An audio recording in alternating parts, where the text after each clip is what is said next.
We're talking about Andre Gonzales from Olympia, Washington, Kevin Kisner, Aiken, South Carolina. There's got to be a little culture shock between the two of you. How did you guys become friends? Yeah, I think opposites attract. So we met in college. He was at Georgia. I was at UNLV. We The played Northwestern of the SEC. Yeah, go on. exactly.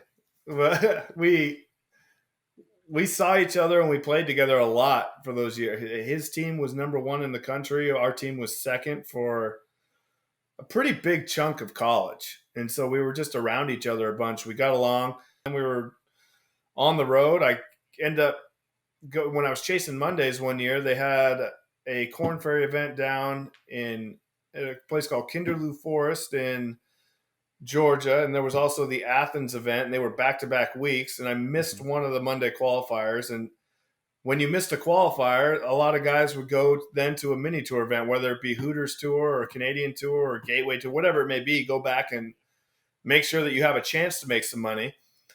And so I wasn't on the Hooters Tour, but I was like, hey, I'm not flying all the way back home to come back here next week and Monday for this other Georgia event. He goes, well, why don't you come over and you can sleep on our hotel room floor and you can caddy for me and you can just practice when you get done. I was like, that sounds like a pretty good idea. So I went and caddied for him and end up practicing afterwards because nobody knew if I was in the field or not. You have 160 guys in a field and everybody knows who I am. Be like, oh, are you playing in this? And be like, well, no, but I'm practicing and hitting balls. And, right.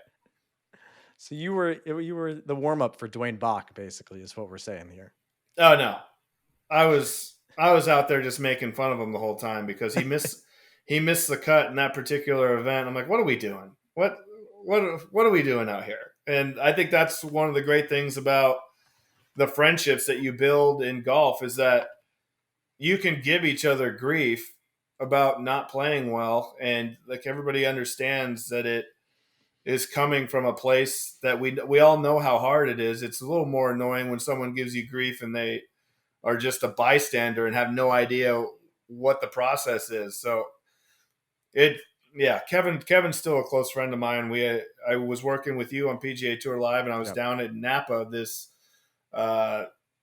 fall, and my wife is good friends with his wife, and now I have a mic in my hand, and he's still playing. So it was fun to be able to follow his group.